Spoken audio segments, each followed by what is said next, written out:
Hello everyone, welcome to Marco's BL Love. Please enjoy this video. Dorian Ashford sits across from me at a long conference table, wearing the same composed expression he wore the night he handed me over to people who spent 3 years taking me apart. He says my name. He says it the way he always said it, like I am something precious to him. Behind me, a quiet alpha stands at the window and has not moved. He does not need to. I have spent years being afraid. But the man sitting across this table taught me something worse than fear. He looked at my work for 4 minutes in a gallery and decided I was a transaction. I have waited a very long time for this room, and I am not afraid anymore. If you want to hear uncensored, too hot for YouTube stories, check out my Patreon in the description. Tell us where you are watching from and subscribe. My name is Soren Vael, and for the past 3 years I have been property number 14 of the Vega Research Institute. That is not a metaphor. That is what they printed on the file folder at the foot of my containment unit.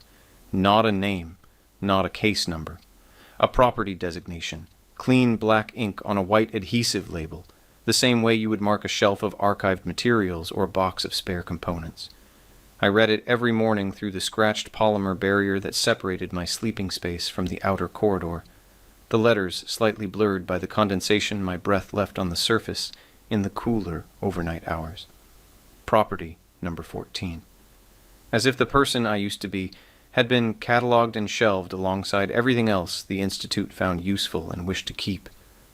I want to tell you about the person I used to be, because I think you deserve to understand what was lost before you can begin to understand what the man at the end of that corridor would eventually give back. Before the Institute, I lived in a small apartment on the northern edge of Linden City. The apartment had a single window that faced east, and in the mornings the light came in slanted and gold and fell across the long work table where I spent most of my waking hours. I was a botanical illustrator, the kind of work published in scientific journals and collectors' natural history editions, where precision of line and fidelity of color mattered as much to the people commissioning the piece as the beauty of what resulted.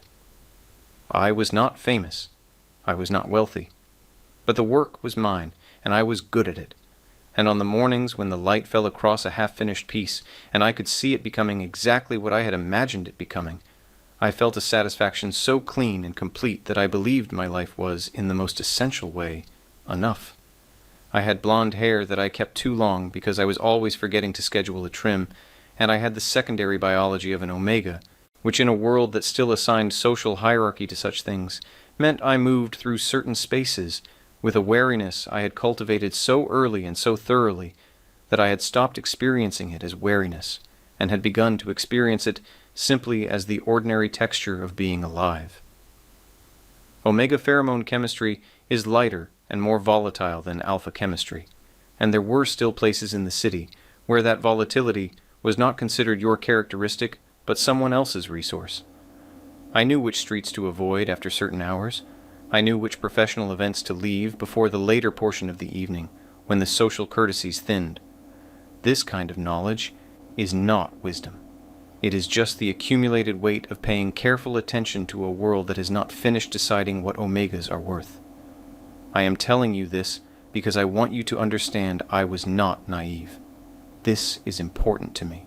The story I am about to tell you involves a betrayal so complete and so premeditated that the easiest accounting of it would be to say I trusted too freely, that love made me careless, that I was a fool who looked at warning signs and chose not to read them.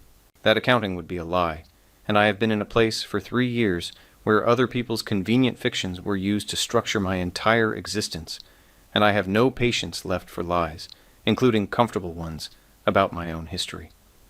I was not naive. I simply encountered someone whose capacity for deliberate deception was larger than my capacity to imagine such a thing existing in a person I had chosen to love. His name was Dorian Ashford. He entered my life during the opening of a small group exhibition in the arts district of Linden City. The kind of evening where the wine is adequately mediocre and the conversation is better, and everyone is dressed slightly too carefully for a space that is ultimately just a collection of white walls. I was there because 3 of my botanical pieces had been selected for the show, and I was standing near the back of the room with a glass I was not particularly drinking. Watching people engage with the work without knowing the person who made it was watching them from across the room. I had always found this instructive.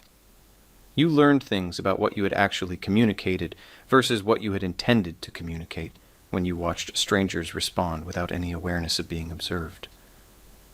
Dorian Ashford stopped in front of my largest piece, a detailed rendering of a ghost orchid in full bloom, every vein of every petal accounted for, the quality of the surrounding light suggesting early morning rather than high noon. He stood there for nearly 4 minutes. Not the polite half-minute most gallery attendees offered before moving on to the next piece, the duration that signals acknowledgement rather than genuine engagement. He stood there for 4 minutes by my count, and when he finally turned and his gaze moved across the room to find me, I had the disorienting certainty that he had somehow already known I was there. He was striking in the way that some alpha men are striking in a way that seems almost deliberate, as if beauty in them is not a passive quality, but an active choice. Dark eyes set against pale skin, a jaw that looked like someone had drawn it, believing in structural severity. He wore a charcoal jacket over a dark shirt, and he moved through the room with the ease of a person who has never had to calculate the cost of occupying space. When he reached me, he introduced himself, asked about the ghost orchid, referenced the secondary petal coloration with a specificity that demonstrated genuine botanical knowledge rather than the approximated interest of someone performing sophistication. And the question was good enough that I answered it honestly and at length. I should have paid closer attention to how good he was at asking questions that made people want to answer them honestly and at length. We talked for 2 hours that first evening. He asked for my number before he left. I gave it to him. That was the beginning. Over the months that followed, Dorian Ashford became the central gravity of my life in the deliberate, methodical way that very intentional people sometimes make themselves into a center. He appeared at my apartment on evenings when I had mentioned being too tired for company, carrying food from the specific restaurant I had referenced in a passing comment 3 weeks prior. He remembered every small preference I voiced and translated each into gestures that felt spontaneous, but that I would understand later had been carefully planned. He told me my work was extraordinary with a specificity that felt personal rather than generic. He was present and attentive and warm, and the alpha pheromone chemistry he carried produced a response in my omega biology that I had not experienced before, a deep settling quality, as if something that had been running at high frequency finally found a lower register. I began, without fully meaning to depend on that quiet. We were not formally bonded. I want to be precise about this. Dorian had spoken about bonding in the careful, indirect way of a person who wanted the emotional reality of a bond without the legal and biological permanence one required. At the time, I interpreted this as caution, as the protective instinct of a man who had been genuinely hurt before and was moving slowly towards something he valued. I understand now that it was architecture. He wanted the access a bond implies without the accountability a bond demands. 1 year and 3 months into our relationship, my aunt passed away. She was the only family I had left. A quiet woman who had raised me after my parents died when I was 8 years old, who had worked with a deliberateness bordering on austerity to build a small trust fund that she left me when she was gone. It was not a fortune by the standards of the world Dorian inhabited, but it was enough to make me genuinely financially comfortable for the first time in my adult life. Enough to take a larger workspace, enough to decline the commercial commissions I found least satisfying, enough to breathe. Dorian helped me manage the paperwork following her death. He knew the right professionals, he said, people experienced with inheritance transitions, who could reduce the procedural burden during a difficult time. He was helpful in the precise and organized way he was always helpful, and I was grieving and exhausted, and I trusted him the way you trust someone you have loved for over a year, which is the deepest and most irreversible way there is. By the time I understood what he had done, the trust fund was gone, not stolen in any way that was immediately legible or easy to prove. Redirected through a sequence of financial instruments that Dorian's professionals had built with careful architectural attention, ending in an account I had technically authorized during a document signing session that I had been too deep in my grief to read with sufficient care. When I confronted him with what I had discovered, his response was not anger, and it was not denial. It was something more chilling than either. He looked at me with the same calm, assessing quality his expression had worn the night we met in the gallery, and he told me that he had been expecting this conversation. He said he had made an arrangement.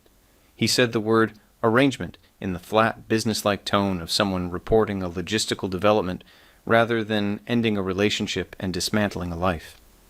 He had made an arrangement with a private institution called the Vega Research Institute, which specialized in the study of secondary gender biology and was particularly interested in omega subjects displaying certain unusual pheromone characteristics. My pheromone profile, he explained, was genuinely unusual. He had identified this within the first weeks of our acquaintance. I produced a secondary compound in my scent chemistry that was rare enough to be of significant research value. The Institute had offered a substantial sum for my participation in their long-term residential research program. Since voluntary participation had not been a realistic prospect, he had invested the preceding year and several months in securing my trust, securing access to my finances through the inheritance process, and now intended to secure my physical presence at the Institute through documentation he had prepared with the same efficiency he brought to everything else. He said all of this in a tone of voice I can only describe as administrative. I remember that I did not cry immediately. I remember the room going very still, the particular stillness of the moment between a glass leaving a table edge and the sound of it reaching the floor. I remember asking him, very quietly, if any part of what we had been to each other had been real for him. He considered the question with what appeared to be genuine thoughtfulness before telling me that he had found me genuinely interesting, that in different circumstances he might have. He left the sentence unfinished in a way that was in some respects more devastating than if he had finished it. 2 hours later, 4 men from the Vega Institute arrived at my apartment. They did not break anything. They did not raise their voices. They showed me a document that appeared to carry my signature, confirming my voluntary admission to the Institute's long-term residential research program. The signature had been fabricated during the same paperwork session where Dorian had redirected my inheritance. I had been handed multiple documents over the course of that session, and my grief and my exhaustion and my absolute trust in the man beside me had made me careless in a way I had never been before, and have punished myself for every day since. Just like that, with the clean efficiency that Dorian Ashford brought to everything he undertook, I disappeared from my own life. The Vega Institute was located 3 hours outside Linden City, accessed through a series of progressively smaller roads that eventually terminated at a compound of white buildings set behind a security fence.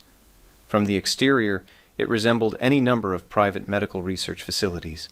Clean, modern, institutional in a way that communicated competence and discretion rather than warmth. The kind of place whose architecture has been specifically chosen to avoid generating the kinds of questions that less considered architecture might provoke. From the inside, it looked like a place where someone had given very serious thought to how to make containment feel indistinguishable from care. My room was adequate by the standards of spaces that are not really rooms, but holding environments. Sufficient light from a fixed overhead source, a proper bed rather than a platform surface, a small connected bathroom, no lock on the inside of the door.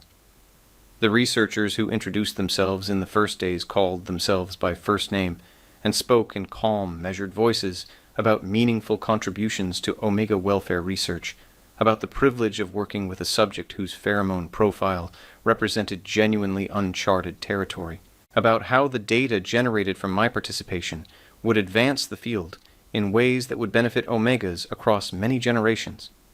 They used the word welfare with a consistency and deliberateness that made it clear someone had decided it was the right word, the word that could do the necessary reframing, the word that might make what was happening feel like something other than what it was. I did not find it other than what it was. In the first weeks, I refused every test, every blood draw, every pheromone sampling request. The Institute did not respond with physical coercion in those early weeks. The research director and I, a composed and extremely patient woman named Dr. Fenn, operated on what she described to me as adaptive compliance methodology. What this meant in practice was that non-cooperation was met with the gradual reduction of the environmental conditions that made the space livable. Natural light was removed and replaced with artificial sources. Time in shared common areas was eliminated.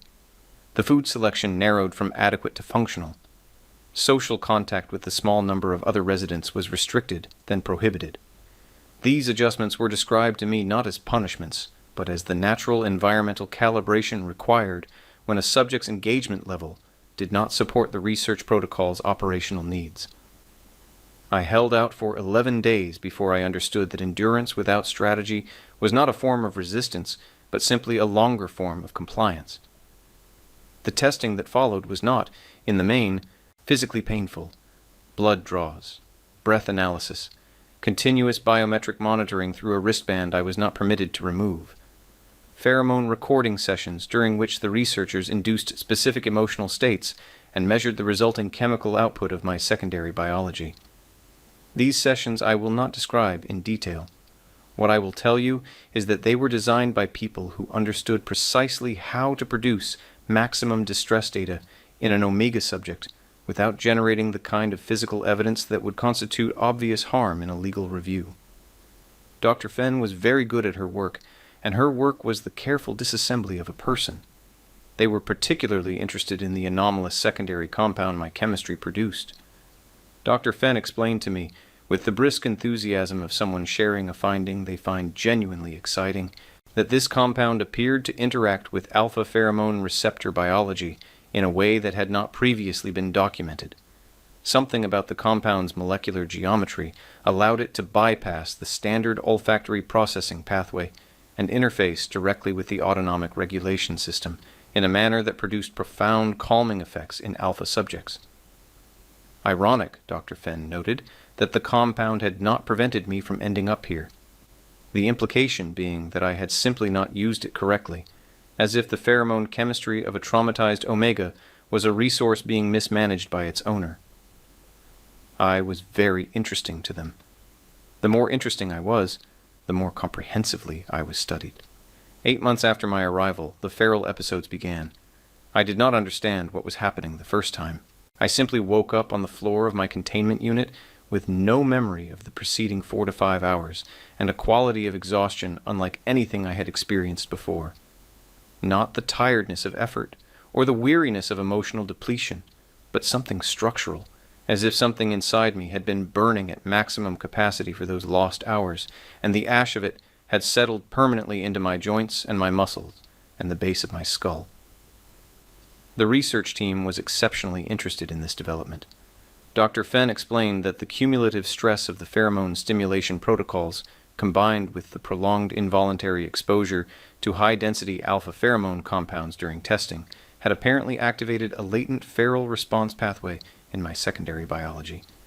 This was, she told me, with the careful neutrality of someone presenting information they expect to be received badly, a documented, if rare, phenomenon in omega subjects with certain chemistry profiles.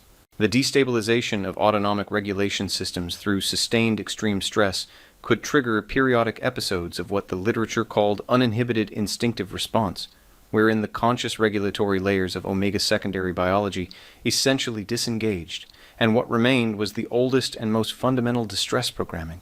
The biology carried, stripped of language, stripped of decision, stripped of the civilized restraint that made a person, rather than a creature responding to threat. In plain terms, they had pushed my biology past a threshold it could not return from intact. And now, at intervals I could not predict and could not control, something in me went dark, and what came back up in the dark place was not me. They were extremely interested in this. The Institute upgraded my containment environment significantly following the first episode.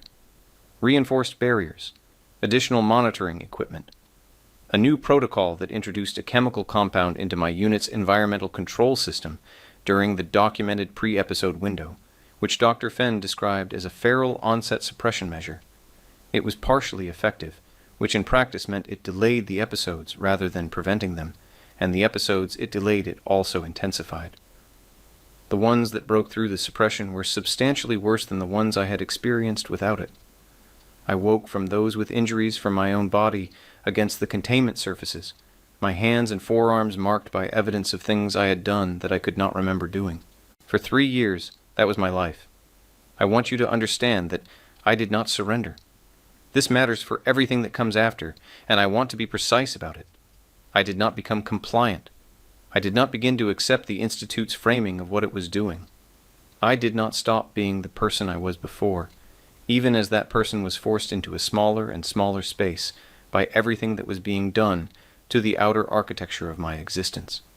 I learned the geography of my situation the way I had once learned the geometry of a ghost orchid petal, with careful and sustained attention, until I understood exactly where the Institute's control was absolute and exactly where it was not.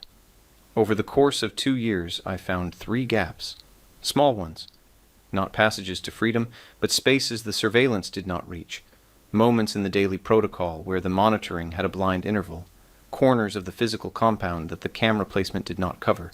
I will not describe them in detail because those gaps belong to the version of me who needed them to survive, and there are things that belong only to the person who needed them. What I will tell you is that in the smallest of those spaces, I kept a stub of graphite pencil, 3 sheets of paper folded to eighths, and a photograph of my aunt that I had managed to keep through the intake process, tucked inside the lining of a shoe. I had not looked at the photograph in 2 years. I kept it not as something to look at, but as something to know was there. It was the photograph, in the end, that precipitated the episode that ended everything. The morning in question began as the standard protocol. I was scheduled for a pheromone stimulation session. The researcher assigned to the session that day was not the researcher who usually ran it. The usual researcher had a clean, consistent protocol, conducted the session without variation or addition, and left. The replacement researcher was curious in the way that careless people sometimes are, the kind of curious that does not pause to calculate what its questions might cost the person being asked them. She asked me, during the session, while the monitoring equipment was running and the emotional state induction compound was in the air, whether I had ever had close family. She said it in the casual, conversational tone of someone who had decided the question was relevant to a secondary data point, and had not considered what it would land on when it reached me. I do not know why that specific question on that specific morning broke the thing I had spent 3 years keeping carefully sealed. I only know that it did. I felt something open in my chest, something that had been held compressed and motionless for so long that the act of opening it was structurally violent. And the grief that came out of that sealed place was not grief in any form I recognized. It had been stored too long. It had transformed. In the 3 years of darkness and compression, it had aged out of grief entirely and become something that did not have a civilized name. I do not remember the next 4 hours. I came back to myself on the white corridor floor. 6 Alpha guards on the tile around me, each one down in the particular way that says the force that put them there had been absolute and had not been thinking about consequences. The smell of iron in the recycled Institute air. My hands bleeding from the insides of my own palms, where I had driven my fingers into my flesh during whatever I had become in those lost hours. My hair loose from the tie I always kept it in, the blonde strands hanging around my face in tangles. The overhead emergency lighting pulsing red against the white walls and the white floors, and the ambient alarm cycling through its 3-tone sequence with the mechanical patience of something designed to continue until someone tells it to stop. I was on my hands and knees. My body was still running on the post-episode adrenaline residue, the chemical afterburn that followed every feral event, every surface of my skin, oversensitized in the way that made the ordinary texture of air feel like pressure. My mind was returning from wherever it went during the episodes, assembling the current situation in stages. 6 guards, corridor, alert sequence. I was aware in the distant post-episode way that the guards were injured but alive, that I could hear voices and running footsteps from somewhere behind one of the 2 sealed corridor doors, that reinforcements were coming, and they would be coming prepared, and whatever restraint protocols the Institute applied to me after today would be calibrated to match the scale of what I had just done, which was the largest and most visible breach in the Institute's recorded history. I understood all of this, I understood it with the clear, detached quality of someone observing their own situation from a slight remove, unable to do anything about it. I raised my head. He was at the far end of the corridor, standing exactly at the edge of the emergency light's reach, where the red pulse touched the outer edge of his left shoulder and left the rest of him in the steadier, cooler illumination of the corridor's standard lighting. He was tall in a way that was not aggressive, not the territorial, space-claiming tall of alpha men who have studied the uses of physical scale. Just tall. Settled into his own height without performance. Black hair, a little long at the front so that a few strands had fallen forward across his forehead. Dark jacket over dark trousers, the cut suggesting something official rather than civilian, regulatory rather than corporate. His hands were at his sides, relaxed. There was no weapon visible, though the manner in which he occupied his own body communicated that the absence of a visible weapon was a choice rather than a limitation. He was watching me, not with the professional clinical detachment of the researchers, not with the wary, threat-assessing tension of the guards, not with horror. He was watching me with a quality of attention I did not have immediate language for, because it was not a quality I had encountered inside these walls. It was focused and unhurried and entirely without agenda.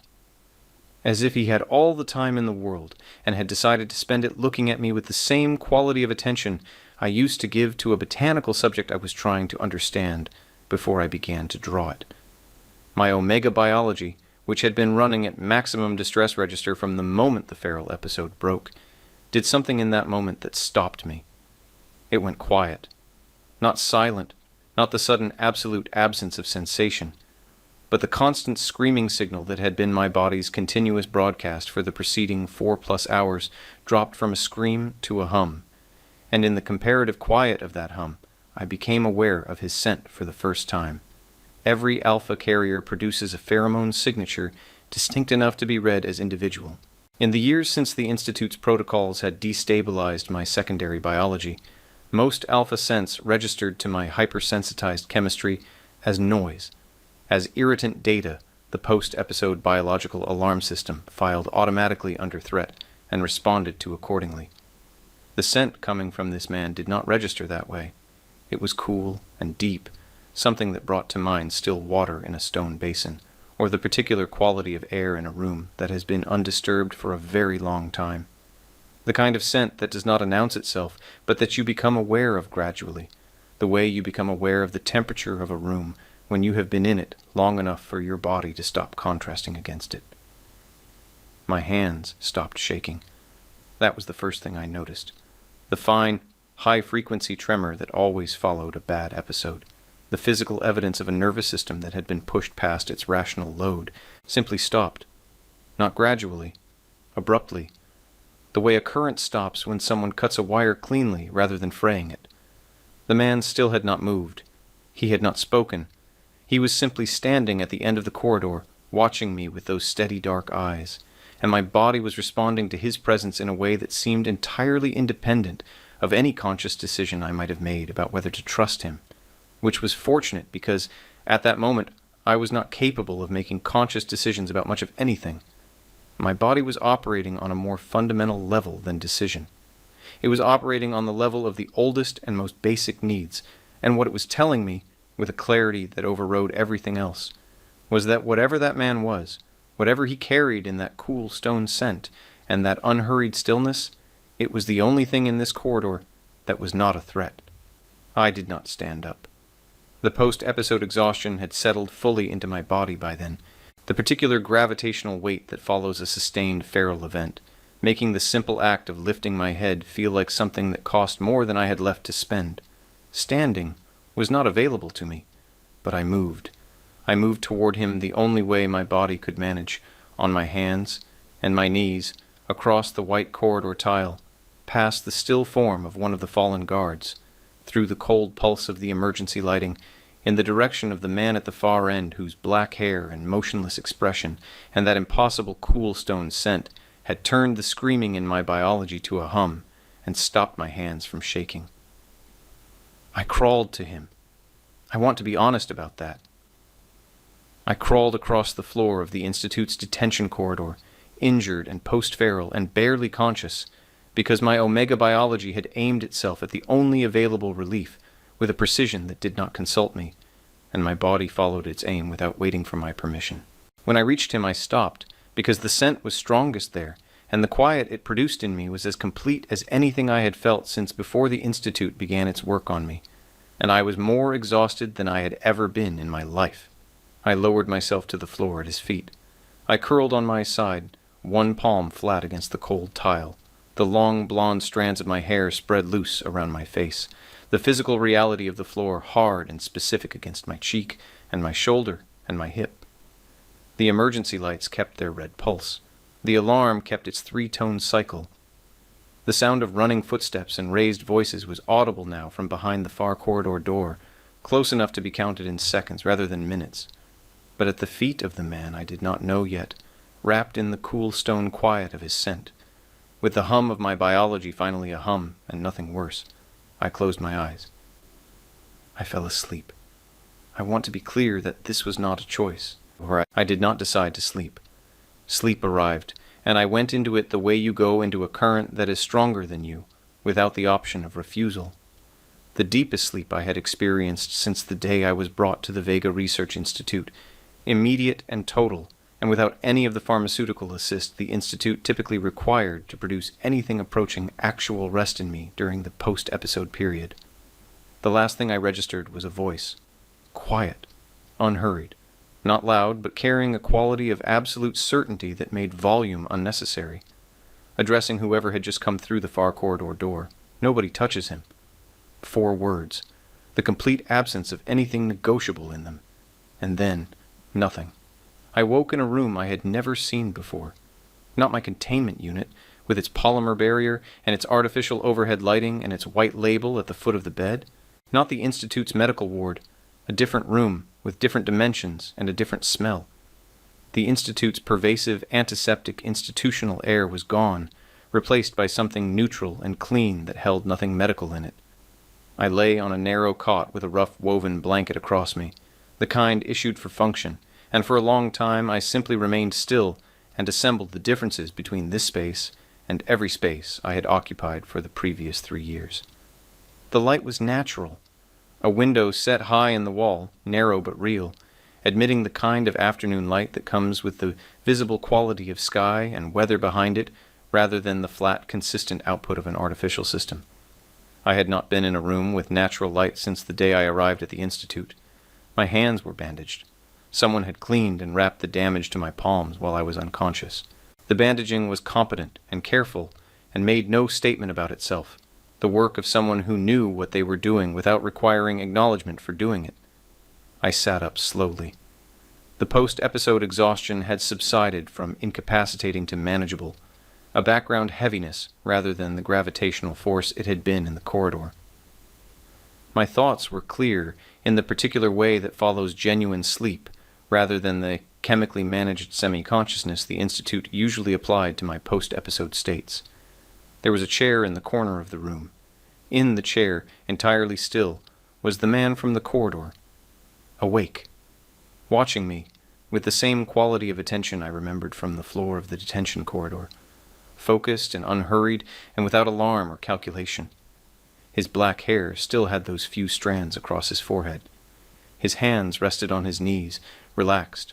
He looked like a person who had been sitting in that chair for a considerable period of time and had not found it difficult. I looked at him for a long moment. He waited. "Who are you?" I said. My voice came out raw, lower than I intended, scraped from whatever the feral episode had done to everything it passed through. He answered without preamble. "My name is Cale Marin. I am a field investigator with the Omega Welfare Authority. I have been building a case against the Vega Institute for 14 months. He paused, and the pause had the weight of a sentence. What happened in that corridor today is going to end this place. I looked at him for a long time. The afternoon light through the high window fell across the edge of his shoulder and the side of his jaw. Outside, beyond the glass, I could hear wind in whatever was outside these walls, a sound I had not heard in 3 years. The Omega Welfare Authority was real. I knew it because I had known it before the Institute, had followed its enforcement actions in the careful way that Omegas who understood the architecture of the world kept track of the institutions nominally aligned with their interests.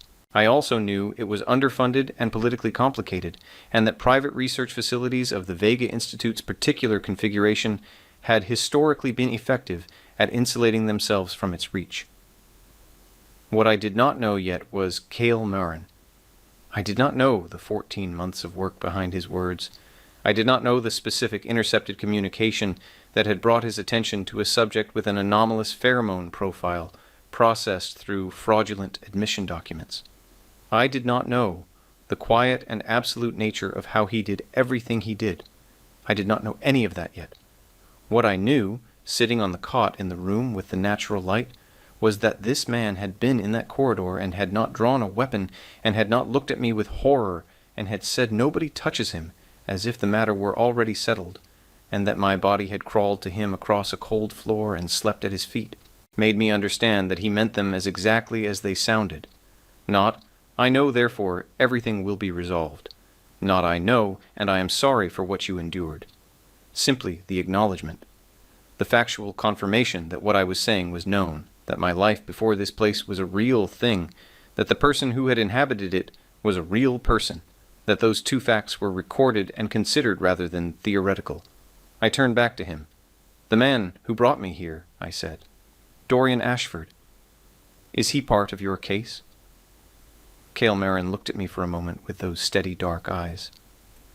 "He will be," he said, "and despite everything, despite 3 years of the Institute and the episodes and the containment and the daily methodical erosion of everything I had been before I arrived here, despite the bandaged hands and the raw voice and the sediment of exhaustion still sitting in my bones, despite all of it, despite the entire accumulated weight of the past 3 years pressing down on the person I was trying to remain, I felt something shift, something that had been oriented entirely toward endurance, toward the stripped-down daily project of simply continuing to exist, turned fractionally. Not toward hope, not yet, not something that fragile or that large, but toward something. The faint, angular beginning of a direction, aimed at the quiet man in the chair with the black hair and the cool stone scent, and the complete absence of anything in his attention that wanted something from me that I had not chosen to give. Outside the window, the last of the afternoon light became evening. Somewhere in the Institute's main compound, past the walls of this room that was neither a cell nor a containment unit, the machinery of the place ran its ordinary cycles. But in here, in this room where a man who had said nobody touches him, with the tone of someone for whom the matter was already closed, sat watching me with unhurried attention, there was the quality of a threshold. Something had ended. Something had not yet begun. And in the space between those two states, I remained on the cot, and Cale Murren remained in the chair, and neither of us spoke for a long time. Neither of us needed to. The quiet between us was not the absence of anything. It was something in itself, and I stayed inside it, and breathed, and let it be what it was. The silence between Cale Murren and me lasted long enough for the evening light through the high window to complete its shift from gold to gray. Neither of us seemed to require it to end. That was the first thing I noticed about him as a person rather than as a presence, as a man I was beginning to observe rather than simply respond to. He did not fill quiet with noise. Most people fill quiet with noise. Quiet. They ask questions not because they need the answers, but because the absence of sound makes them uncomfortable, and words are a way of covering the absence. Cale did not do this. He sat in his chair with his hands rested on his knees, and he let the quiet be what it was. And somewhere in the 3rd or 4th minute of that silence, I felt the last contracted layer of my post-episode vigilance release slightly, the way a fist opens when the threat that closed it has been absent long enough that the hand finally stops expecting it. "How long have you been watching the Institute?" I said. 14 months of active surveillance. Before that, 6 months of preliminary data gathering. He said this without inflection, the way someone reports a fact rather than impresses with a credential. There were 3 prior complaints to the OWA that were filed, reviewed, and closed without action. The pattern of closed cases suggested institutional interference at the preliminary review level. I requested assignment to restart the investigation from independent evidence. He paused. I requested assignment because of you specifically. I looked at him. There is a communication in the Intercepted Institute data archives, he said. An internal memo from Dr. Fenn to the facility director sent 18 months ago. She described the intake of a new resident whose pheromone profile was unlike anything in the documented literature. She outlined a 5-year research protocol she intended to build around it, and attached the fraudulent admission documentation in the same memo without any notation that the documentation was fraudulent. He paused. I believe she chose not to ask where you came from. That is its own crime, and I intend to charge her for it, But the fraudulent admission itself is Dorian Ashford's architecture entirely. I absorbed this, about Dr. Fenn sitting at her desk, writing about the anomalous secondary compound in my chemistry with the enthusiasm of someone who had found a rare specimen, without pausing to consider how the specimen had arrived. Did the memo describe what the compound does? I said. She described the effect on alpha subjects, he said. A pronounced calming response. Suppression of territorial pheromone output. Measurable reduction in autonomic threat response activity. She theorized that the compound could have applications in crisis management for high-level alpha individuals and in de-escalation protocols for volatile situations. She needed me frightened, I said, to generate it at measurable concentrations. He did not soften this by disputing it. Yes, he said. I thought about Dr. Fenn's calm professional voice explaining adaptive compliance methodology, the reduced light, the narrowed food choices, the elimination of social contact, all of it described as environmental calibration, none of it named for what it was, which was the careful and deliberate manufacture of the fear that her research required as its raw material. I thought about the feral episodes developing 8 months in, the biological destabilization the protocols had produced, and the way the Institute had responded not with a halt to the research, but with a suppression compound that delayed the episodes and intensified them, so that when they finally broke through, they produced the maximum possible data. The researcher who asked me about my family this morning, I said, was that protocol. Cale's jaw tightened very slightly. I would not have noticed it if I had not been watching him with careful attention by then. She deviated from the approved session directive, he said. What she did this morning was not authorized. Whether it was carelessness or deliberate provocation, I do not know yet. What I know is that the deviation produced the feral event, and the feral event produced evidence that is going to make everything else in the case unassailable. I turned this over. You were already inside the Institute when it happened, I said. You were going to move regardless. I had been embedded in the compound for 11 days, using a false identity as a facility compliance contractor, he said. I had collected what I believed was sufficient evidence to proceed with enforcement action, and I was coordinating the raid authorization when the corridor alert activated. I reached the detention wing before the response team. He met my eyes. This morning accelerated the timeline. It did not create the outcome. The outcome was already built. I looked at the bandaged hands in my lap. What happens now? I said. Tonight? Nothing, he said. You rest. The OWA enforcement team secured the Institute compound 3 hours ago. Dr. Fenn and 4 senior researchers are in custody. The other residents are being assessed and will be transferred to a certified recovery facility tomorrow morning. You will be offered the same transfer. And me until then, I said. You are not required to go anywhere tonight, he said, and the way he said it carried the same quality as nobody touches him, as if the principle behind it was not up for discussion. I am not going back to the containment unit, I said. No, he said. You are not. There was a moment of quiet. Then I said, the photograph. I kept a photograph in my containment unit, inside the lining of my left shoe. It is of my aunt. He reached into the inner pocket of his jacket and produced a folded piece of paper, small, creased at the eighths, in the specific way paper becomes when it has been stored like that for a long time. He held it out to me. I took it without opening it. I held it in my bandaged hands and felt the familiar particular weight and the familiar shape of the creases. How? I said. When the enforcement team secured the compound, I gave them your unit's description and asked them to retrieve it before the inventory process began. You knew which unit was mine, I said. I knew your unit number, yes. Of course he had. 14 months of watching this place. He would have known the floor plan, the unit assignments, where property number 14 slept. He would have known a great deal about me before I knew a single thing about him. I thought about the fact that his first act after the raid was to send someone for my photograph. I folded that thought carefully and placed it somewhere I could return to when I was less exhausted. I will take the transfer tomorrow, I said. He nodded and stood with the unhurried ease of someone whose presence had arrived at its natural resting point. He moved toward the door. Then he stopped.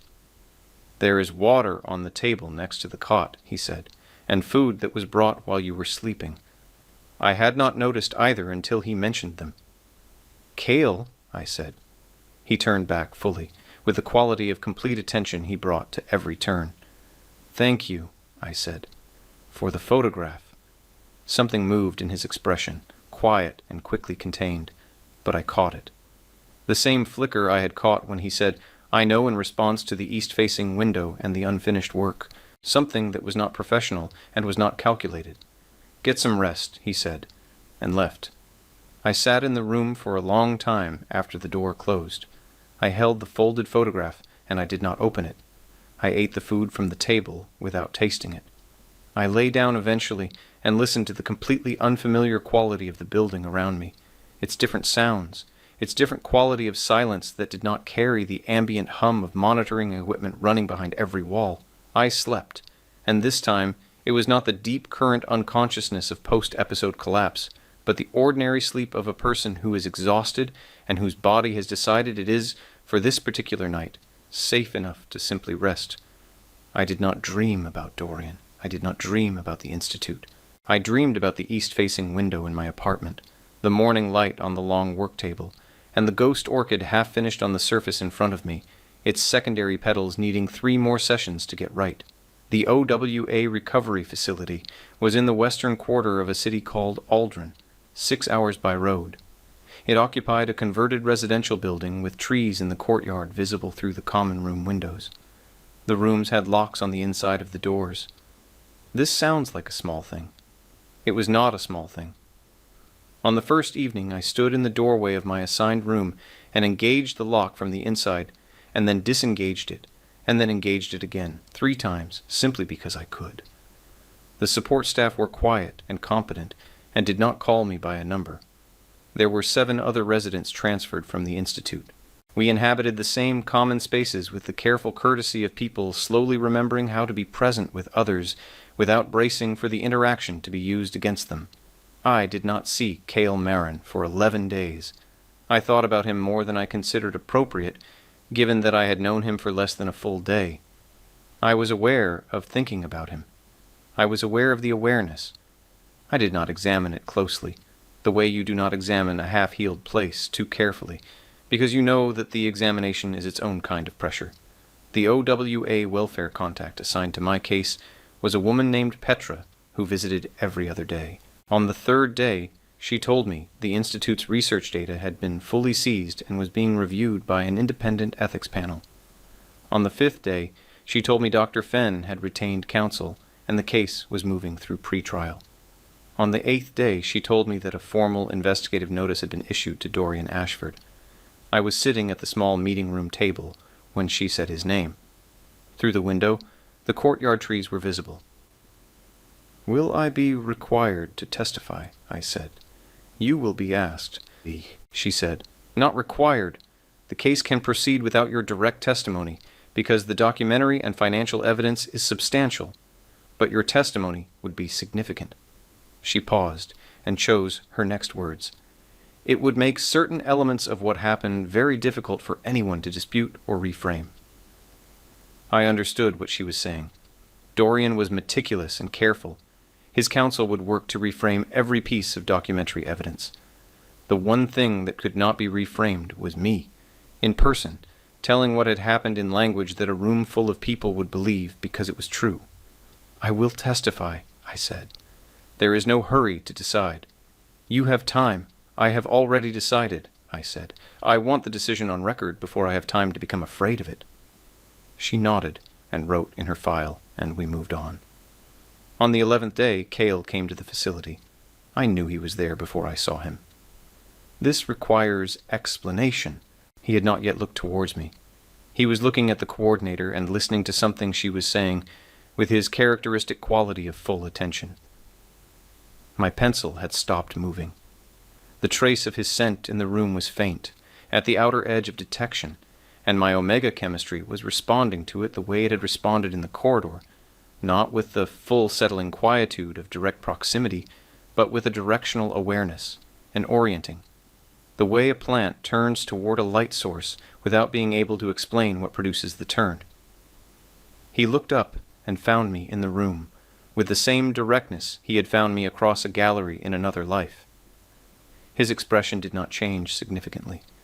He gave a small nod. I gave a small nod back. He crossed the room and sat in the chair opposite mine. He glanced at the paper in front of me, and then at me. "How are your hands?" he said. "Stiff," I said. "They will come back." He looked at the uncertain lines on the paper. "What are you trying to draw?" he said. "Ghost orchid," I said. "I was working on one when Dorian had me taken. I have been trying to remember the secondary petal geometry for 3 years, and I cannot quite recover it. My hands are not cooperating anyway." He looked at the paper another moment. "You will get it back," he said. "The hands and the memory, both." He said it without qualification, without the conditional softening people add when they are not actually certain. He said it as a fact. Something about that quality did more than the more careful, sympathetic version of the same statement would have done. "What brings you here today?" I said. He reached into his jacket and placed a slim folder on the table between us. "I wanted to brief you personally on a development. Petra will cover the formal aspects at your next meeting, but I thought you should hear this from me directly." "Dorian Ashford," he said. I waited. "He has responded to the investigative notice through his counsel, characterizing your admission as fully voluntary. His counsel is claiming the admission documentation reflects genuine consent given under mental health crisis conditions following your aunt's death, and that the transfer of inheritance funds was executed according to your own instructions as estate planning you requested assistance with. He has built an alternative account," I said. "He has attempted to build one, yes. The problem is that the Institute's intercepted communications include a memo from Dorian Ashford to the Institute's director sent 12 days before your admission. In it, he outlines the terms of the arrangement, including the payment he received, and the method by which he intended to produce the appearance of voluntary consent. He was meticulous about documenting his own process. He trusted that the Institute's communications were secure. He was wrong about that. I looked out the window at the courtyard trees. He planned it from the 2nd month of our acquaintance, I said. Possibly earlier. The 4 minutes in front of the ghost orchid at the gallery. The specific question about the secondary petal coloration. He already knew who I was before he spoke to me. "Based on the communication record, yes," Cale said. "From at least the 2nd month." I sat with the full dimensions of that. Then I looked at him. "I am still going to testify," I said. "That is not changing." He nodded. He took the folder back and returned it to his jacket. Then I said something I had not planned, something that came from somewhere in me that the Institute had compressed into silence and was, apparently now, in this room, deciding to be heard. "I need to know if you are all right," I said. "Because you spent 14 months building a case against a place like that and looking at evidence from a place like that, and I need to know that you are able to carry that weight without it doing to you what places like that are designed to do to the people inside them." He was very still for a moment. He looked at me with the version of his expression I had learned to identify as his version of being surprised, which was almost identical to his version of being unsurprised except for a slight deepening of quality, as if the surprise had arrived somewhere that mattered. "I have people I report to," he said. "Mandatory structured debriefing after every embedded assignment. I have been doing this work for 8 years, and I have not found a way to do it without it costing something. He paused. But I am all right. Thank you for asking. We looked at each other across the table. Then I bent over the paper and tried the ghost orchid geometry again. My hands were still uncooperative, but something in the attempt felt different, and I drew for another hour without stopping. The weeks that followed arranged themselves into a pattern that was unintentional on anyone's part, and became, for that reason, more meaningful than if it had been planned. Cale came to the facility every 3 to 4 days, sometimes with case updates, sometimes with no stated purpose, only a knock on the common room door frame, and a quiet mention that he had been in the building for another meeting and wanted to check in. One Thursday afternoon, he arrived at the end of the day and found me in the small garden at the back of the facility, sitting on a wooden bench with a botanical reference, trying to reconstruct the ghost orchid secondary petals from the photograph in the book, rather than from memory. He sat on the far end of the same bench without asking whether I minded, and we spent 20 minutes in companionable silence while I worked and he reviewed something on his phone, and the late afternoon light moved through its autumn range. I had been aware, over those weeks, of the way my omega biology continued to respond to him. At a distance it was subtle, a low directional awareness. In direct proximity it was more significant, the settling quietude from the corridor, the quality of something running at a lower frequency than it usually ran.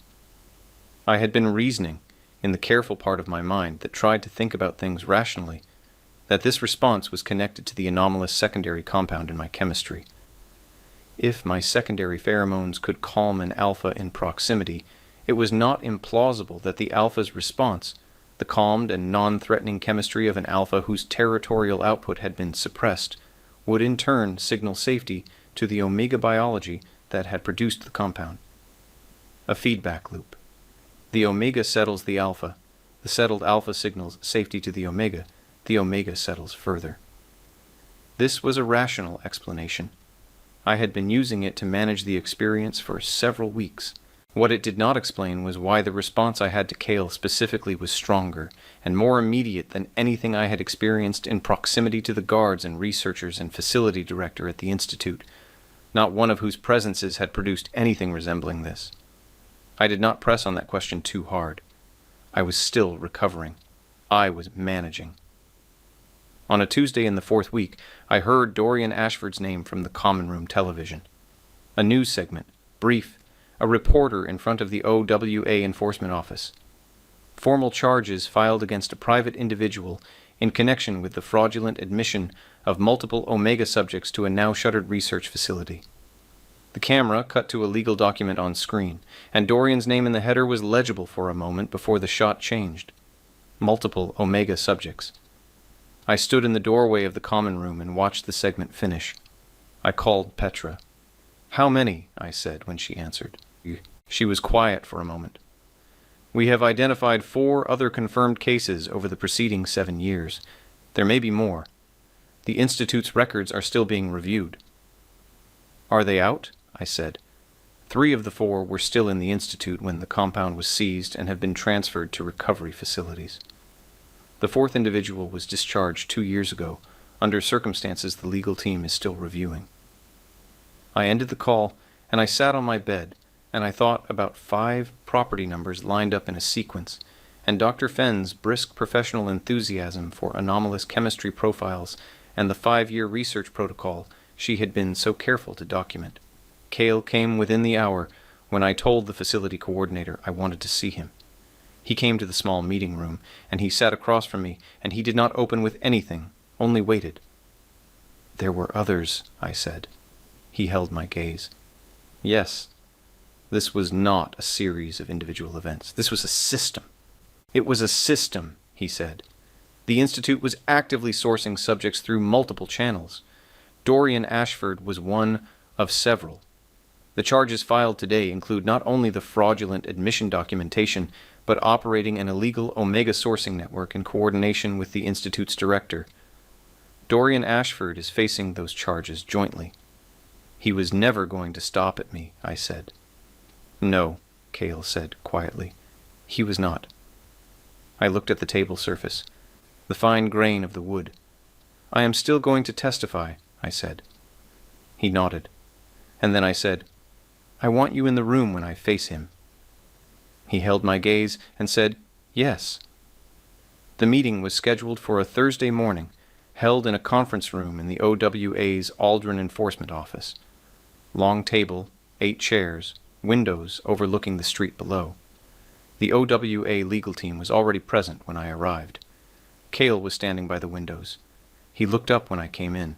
He was in a dark jacket over a dark shirt, his black hair with those same few strands, and when he looked at me, his attention was full and unhurried and entirely present. When I crossed the room toward the windows, he positioned himself between me and the door in a way that was not performance and was not calculated. It was simply him, placing himself where he had decided to be. Dorian arrived 8 minutes later. He had not changed substantially. This surprised me most, in the moment of seeing him for the first time since the night the Institute's men came to my apartment. I had spent 3 years building a mental version of him that the Institute's particular suffering had rendered monstrous, and standing in the conference room doorway in a well-cut gray suit, he looked exactly like what he was. A man. A careful, intelligent, deeply selfish man with a very large capacity for treating other people as resources, contained entirely within the ordinary dimensions of a person, without any of the monstrous scale my imagination had given him in the dark. He saw me immediately. His gaze moved to me before it moved to the legal team. Then it moved to Cale. Something shifted in his assessment, very slightly, and then he took his seat. The opening formalities proceeded. When the preliminary exchange ended and the room went quiet with expectation, Dorian looked at me and said my name. He said it the way he had always said it, with the specific quality of attention that had felt for over a year like the most genuine thing in the room. I imagine this is strange for you, he said, seeing me here. I looked at him. Not particularly, I said. A very small recalibration moved through his expression. I want to start by telling you that what happened was not what I intended when it began, he said. I had a financial arrangement with the Institute. That is true. But when the 18-month protocol period passed without your discharge, I attempted to renegotiate. I made repeated attempts over the following 2 years to have you released. He nodded toward his counsel, who placed a slim folder on the table. I have documentation of those communications. The legal team's member Solon took the folder and opened it without expression. I looked at Dorian. You are presenting evidence, I said, that after 18 months you tried to extract me from the facility you arranged to have me placed in against my knowledge and without my consent.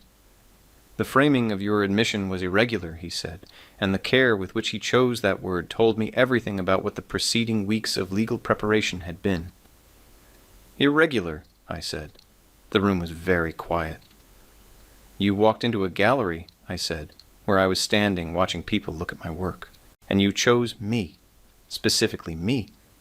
Because of something in my biology that you had researched in advance, you spent 14 months cultivating my trust while planning what you were going to do with me. You waited until my aunt died.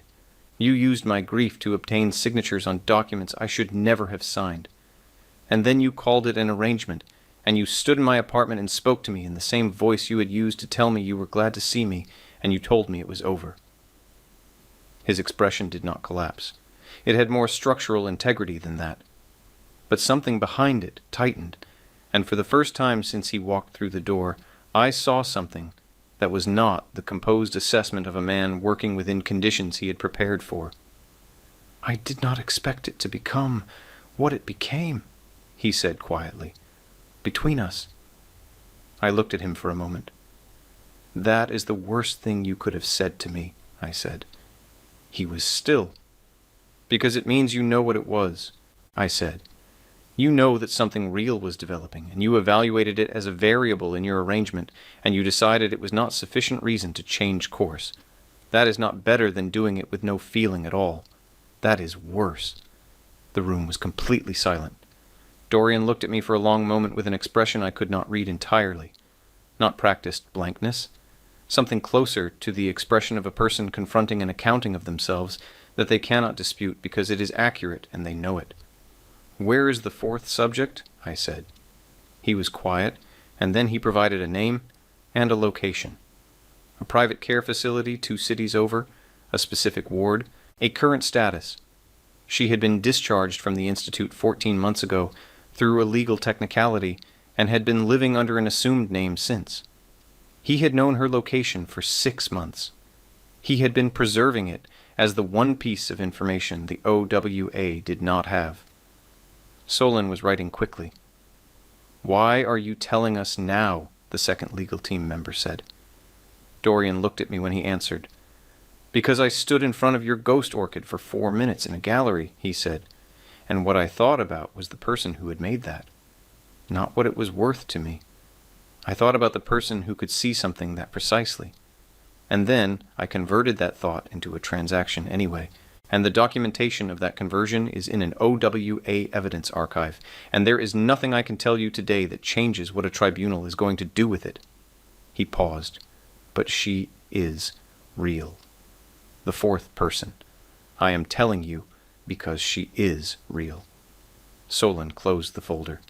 She looked at her colleague, and something passed between them in the efficient way of people who have worked together long enough to communicate without speaking. "We will verify this today," she said. "This meeting is concluded." Dorian said nothing further. He straightened his jacket when he stood, and he looked at me once more, and whatever was in his expression in that final moment, I did not try to name or keep. It was not mine to keep. It was his to carry, and the weight of it was the appropriate weight, and I released it as soon as the door closed behind him. The room went quiet. I became aware that my hands were entirely still on the table, not trembling, not gripping, simply resting. Cale crossed the room from the window and sat in the chair beside me, not across from me. Beside. His arm rested on the table surface, close enough that the sleeve of his jacket nearly touched my hand. "You did not need me, between you and him," he said quietly. "No," I said. "You were already between yourself and him." "I have been working on that for a while," I said. He looked at me, and the quality of his expression in that moment was the warmest I had seen on him, the most fully present without containment, and it landed somewhere in the place in my chest where the weight of 3 years had lived, and found the space that weight had left behind, and settled into it, like something that had been shaped for exactly that space all along. The fourth subject was located at the care facility Dorian had named, exactly where he had said she was, under the assumed name he had provided. She was alive, and she was receiving treatment, and she was beginning the same process I had been working through for 2 months. I did not meet her, not yet, but knowing she was there meant the part of the case that had been incomplete was no longer incomplete, and something in the structure of what had happened to all of us felt, fractionally, more whole. The tribunal process moved with the steady pace of institutional legal proceedings, which is not fast, but is, when the evidence is as substantial as it was in this case, inexorable. Dr. Fenn entered a partial plea arrangement and provided detailed testimony about the Institute's sourcing networks. The Institute's director refused to cooperate and was charged on the maximum counts. The 2 external brokers were charged separately. Dorian Ashford, whose counsel had reviewed the evidence archive and arrived at the same conclusion Dorian himself had apparently arrived at in the conference room, entered a full guilty plea on all counts 2 weeks before the scheduled tribunal date. Petra told me on a Tuesday afternoon in the garden, with the botanical reference in my lap, and the ghost orchid on the paper in front of me, and the very last shadow of translucency in the secondary petals still not quite resolved. He did not contest any of it, she said. I looked at the ghost orchid. He knew the documentation was complete, I said. He looked at it, and he knew. She nodded. And perhaps something else, she added, in the careful way she said things she believed but could not confirm. I thought about the gallery, and the 4 minutes, and the specific question about the secondary petals, and something in me that was not forgiveness and was not absolution, but was a different thing entirely, a clear-eyed understanding that could hold what had happened at its true size without needing to make it larger or smaller, settled into place and stayed there. "Thank you, Petra," I said. She squeezed my hand briefly and left me in the garden. I looked at the secondary petals on the paper. I thought about transparent cell structures, water held in a membrane thin enough to see through. This was something Cale had mentioned to me on a bench in this same garden the previous week, when I had asked him if there was anything botanical he found interesting, and he had considered the question with his characteristic unhurried care, and said that he had always found it strange and beautiful that the ghost orchid's petals were built almost entirely of water, that the translucency was not a visual effect but a structural truth. I had ordered a botanical reference that afternoon. The distance between us had been closing in increments over the preceding weeks, and by now it was no longer a polite social space, but something smaller and more deliberate. He looked at the paper. He was quiet for a long moment, with the specific quality he had when something affected him that he was not going to rush through, when he was taking the time to actually feel it rather than processing it quickly and moving past. He looked at the finished ghost orchid the way he had looked at me in the corridor, with the full and unhurried attention that made you feel that what it was looking at genuinely mattered. "That is it," he said. "I know," I said. He was still looking at it when I said, "You looked it up. The transparent cell structures. Cell. You went home and looked up how a ghost orchid's petals are built."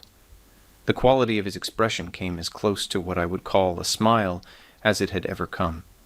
He turned to look at me, and the almost smile was still there, quieter now, and everything that had been growing in the careful, incremental way between us was present in the garden around us, the full size of it visible for the first time, because neither of us was treating it as something to navigate around. I reached across the space between us and put my hand over his where it rested on the bench. He turned his hand over and closed his fingers around mine. We sat like that for a long time. The leaves came down from the courtyard trees. The light changed. Neither of us spoke because the quiet between us had never required filling, and this moment especially did not require it. His scent was fully present at this distance, the cool stone quality that my biology had been orienting toward for months, and the settling quietude it produced in me was complete, in a way that went past the biological mechanism and reached something else entirely, the simple recognition of being exactly where you are supposed to be. After a while, he said, very quietly, without making anything of it, "I have been looking for a reason to stay in Aldrin." I looked at the ghost orchid on the paper. "I think I would like to find an apartment with an east-facing window," I said, "in this city." He was quiet for a moment. "I know a street," he said. "Of course you do," I said. I felt him almost smile against the side of my hair. The tribunal sentencing took place 6 weeks later. Dr. Fenn, 15 years with research restrictions. The Institute's director, 18 years. The 2 external brokers, 12 each. Dorian Ashford, 14 years, and full civil liability for the restitution package the OWA legal team had spent 3 months constructing, damages to all 5 confirmed subjects, and the cost of ongoing care for those still in rehabilitation. His financial assets were frozen pending the civil proceedings. I was in the room for every day of the proceedings. I gave my testimony on the 4th day, standing at the witness position with Cale in the gallery and Petra beside him, and I told the story the way I have told it to you now, in the plain, direct language of someone who has decided that precision carries more weight than anything arranged for effect. The chamber was very quiet while I spoke. Dorian did not look at me during my testimony. He looked at the table in front of him with the expression of a man who had made a decision to receive what was happening rather than to manage it, and I thought, in the part of my mind that would always try to understand the people who moved through my life even when understanding cost something, that this was the most honest he had ever been in a room with me. I did not forgive him. I want to be precise about this, because forgiving him would suggest I had found a way to make what he did smaller than it was, and I had not made it smaller. I had made it accurate. I held it at its true size and placed it in its proper position in the story of my life, which was not the position of the defining event and not the position of the wound around which everything else organized itself. It was the position of a thing that happened, that caused real harm, that had real consequences, that had been given real accountability, and that existed alongside everything else in the story, including the east-facing window, and the long table, and the finished ghost orchid, and the man who had gone home and looked up how its petals were built. I moved into the apartment on a Tuesday in November, third floor of a pale stone building on the quiet street Cale had known about. East-facing windows in the long room. Morning light that came in slanted in gold and fell across the floor exactly as it had fallen across the work table in my apartment in Linden City, in the life before all of this. Kyle helped me carry the small collection of things I had accumulated at the recovery facility. There were not many of them. A stack of botanical references, the graphite pencil stubs, the finished ghost orchid now framed. A photograph of my aunt, no longer folded at the eighths. The long room was empty. I stood in the morning light with him and felt it on my hands and thought about a work table, about the particular silence of early mornings when the work is going well. I need a work table, I said. He nodded. I know somewhere, he said. Of course you do, I said.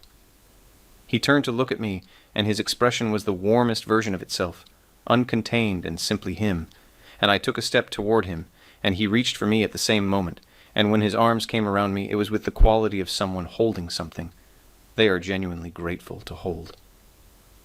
I pressed my face against his chest, and felt his chin rest on top of my head, and I breathed in the cool stone scent of him, and felt my biology complete its full settling, the deepest register of it, the kind that had not been available to me since before the Institute, since before Dorian, possibly since before any of this. We stood in the empty room with the morning light on the bare floor, and the pale autumn sky in the east-facing windows, and neither of us moved for a long time, because there was no reason to move and every reason to stay.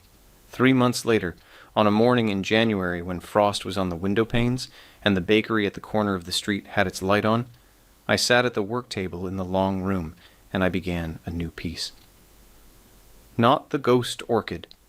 That was finished and framed and hanging beside the east window, where the morning light found it first every day and made the secondary petals look exactly as they were supposed to look, translucent, almost nothing, water held in a membrane thin enough to see through. The new piece was the night-blooming plant Cale had described to me in the garden, the one that produced its most intense fragrance only after dark, as if designed for an audience most people were asleep to encounter. I had ordered the reference that afternoon. I had been working on it for 3 weeks, and it was going to be the best piece I had ever made. I could see that already, not because it was finished, but because of the direction it was pointing, the way you can sometimes see what something is going to become before it gets there, and know that the getting there is simply a matter of continuing to show up. Outside the east window, the January sky was pale and brilliant and entirely itself. Cale would come in the evening.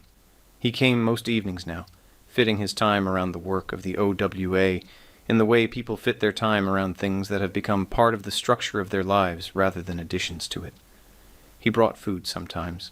He sat at the other end of the long table and worked on his own files in a companionable quiet that asked nothing and offered everything.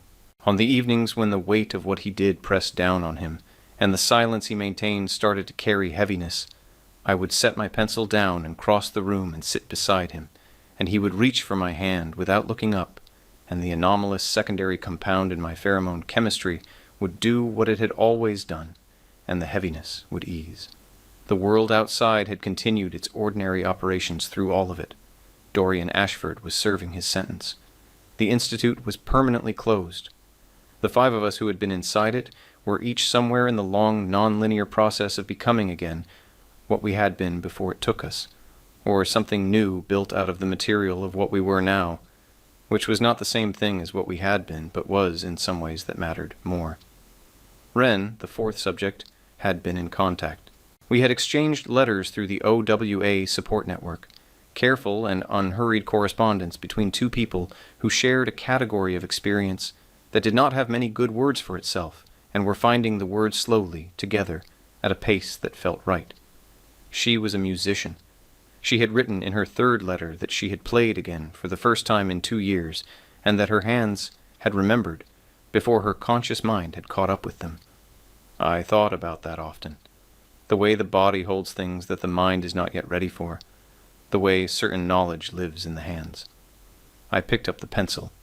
Whatever was coming next was mine to move toward, not as someone recovering from what had been done, not as someone defined by the years of the Institute, or by Dorian Ashford's cold and careful arrangement, or by the white corridor floor, or by the 3 years of being property number 14. As someone who had been those things, who had endured those things, who had been found by a quiet man with black hair and steady dark eyes and a scent like cool stone water, and had crawled toward the only available relief, and slept, and woken up, and chosen every day since to keep going, and arrived here, in a room with morning light and a work table, and the best work of my life in front of me, and the knowledge that tonight, like most nights, there would be a knock at the door. And I would open it.